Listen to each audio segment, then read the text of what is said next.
Ambisi besar Sintayong menjadi tim kejutan dihadang oleh ketatnya persaingan ronde ketiga Grup C kualifikasi Piala Dunia.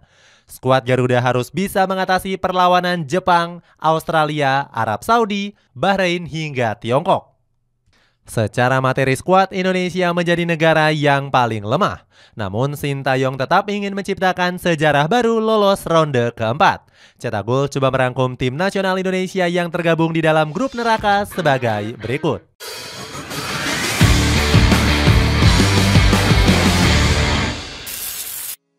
Tergabung di pot paling buncit. Timnas Indonesia mampu lolos secara dramatis ke ronde ketiga kualifikasi Piala Dunia. Skuad Garuda berhasil menaklukkan tim nasional Filipina dengan keunggulan 2 gol tanpa balas. Prestasi gemilang ini langsung mendapatkan sorotan dari AFC. AFC menuliskan kelolosan ini menjadi prestasi yang luar biasa untuk skuad Garuda. Pasalnya, anak asuh dari Sintayong berhasil lolos ke ronde ketiga untuk pertama kalinya. Skuad Garuda tergabung di pot ke-6 bersama Kuwait dan Korea Utara. Rizky Ridho dan kawan-kawan menjadi salah satu tim yang paling lemah karena berada di ranking 134 FIFA. Sintayong tetap bertekad membawa timnas Indonesia bersaing dengan raksasa Asia. Coach Sintayong bilang gak akan menyerah dan bakal menggunakan berbagai macam taktik. Namun ambisi besar Sintayong ini diprediksi gak akan berjalan mudah. Skuad Garuda dipastikan akan bertemu lawan kuat seperti Jepang, Iran, atau Korea Selatan.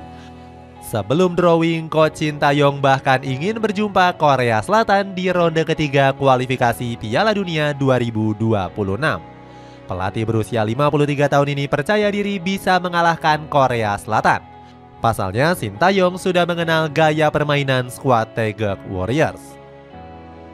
Masuk grup neraka paling sulit.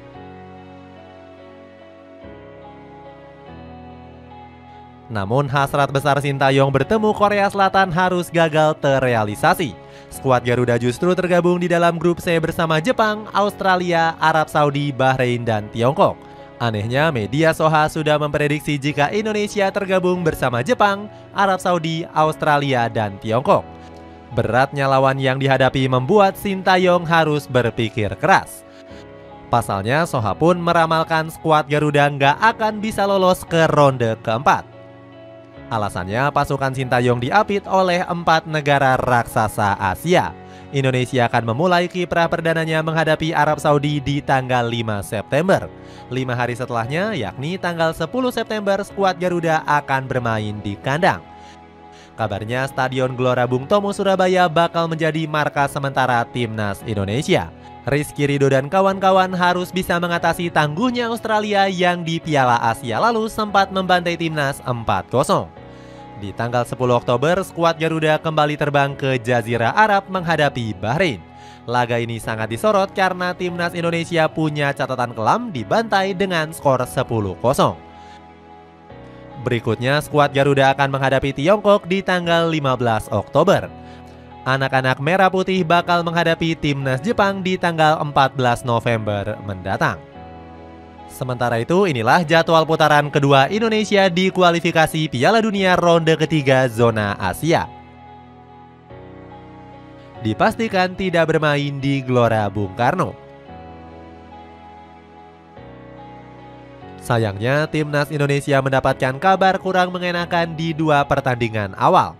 Skuad Garuda dipastikan akan terusir dari markas kebanggaannya, yakni Stadion Utama Gelora Bung Karno. Erick Thohir menyebutkan timnas Indonesia akan berkandang di Surabaya. Stadion Gelora Bung Tomo menjadi markas sementara pasukan Merah Putih. Ketua PSSI ini menyebut 2 pertandingan awal ronde ketiga berdekatan dengan kunjungan Paus Fransiskus sebagai tamu negara. Selain itu, rumput Stadion GBK juga dilaporkan bakal dirombak besar-besaran. Erick Thohir berharap Stadion GBK punya kualitas rumput standar Eropa.